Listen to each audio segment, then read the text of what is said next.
Hello dear students, मैं दीप्ति गुप्ता आज की क्लासेस में आपका स्वागत करती हूँ।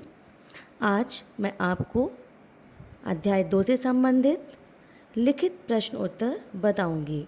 आप लोग ध्यान से सुनिए और समझिए।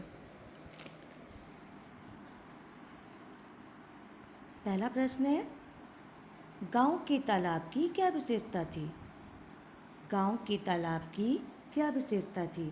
तो बच्चों, आपने चैप्टर में पढ़ा था कि गांव के तालाब की यह विशेषता थी कि वह तालाब ना तो बहुत बड़ा था और ना ही बहुत छोटा तथा उसकी गहराई भी बहुत अधिक नहीं थी। ख, मछुआरे ने मछली पकड़ने के लिए क्या उपाय किया? मछुआरों ने मछली पकड़ने के लिए क्या उपाय किया? मछुआरों ने मछली पकड़ने के लिए मिट्टी खोदकर चारों ओर खेतों में नालियां बना दी, जिससे तालाब का पानी नालियों से खेतों में चला जाए और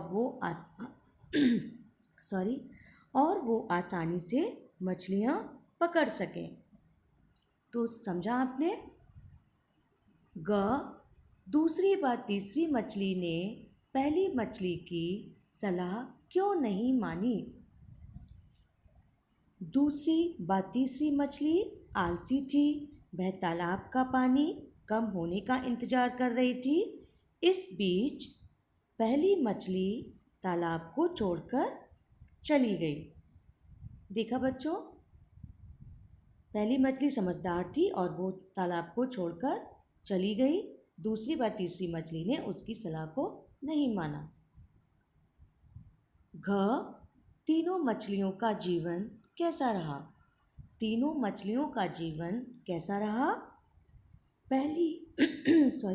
पहली व दूसरी मछली अपनी समझ के कारण बच गई, परंतु तीसरी मछली को आलसी होने के कारण भागने का अवसर नहीं मिल सका और वह जाल में फंस गई।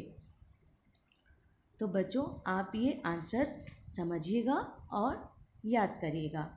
अब आगे की एक्सरसाइज देखते हैं। इनकी क्या विशेषताएं थी? पहली मछली की क्या विशेषता थी? आप लोगों को याद हो गया होगा, मैंने कई बार आपको बताया है। पहली मछली समझदार और चुस्त थी। दूसरी मछली समझदार और काम करने में कुशल। तीसरी मछली कैसी थी? वो स्वभाव से आलसी थी। अब 4 नंबर, उचित शब्दों से वाक्य पूरे करें। क, किसी डैश के निकट एक तालाब था। तो यहाँ पे क्या आएगा? किसी गांव या प्रदेश। तो किसी गांव के निकट एक तालाब था। तीनों मछलियों में गहरी मित्रता या दुश्मनी क्या था? तीनों मछलियों में गहरी मित्रता थी। मछुआरों ने डैश बिछाकर मछलियों को पकड़ लिया। उन्होंने क्या बिछाया था? रस्सी या जाल? उन्होंने जाल बिछाया था। घ, तीसरी मछली अपने भाग्य को डैश रही थी, देख रही थी या कोस रही थी? अपने भाग्य को कोस रही थी।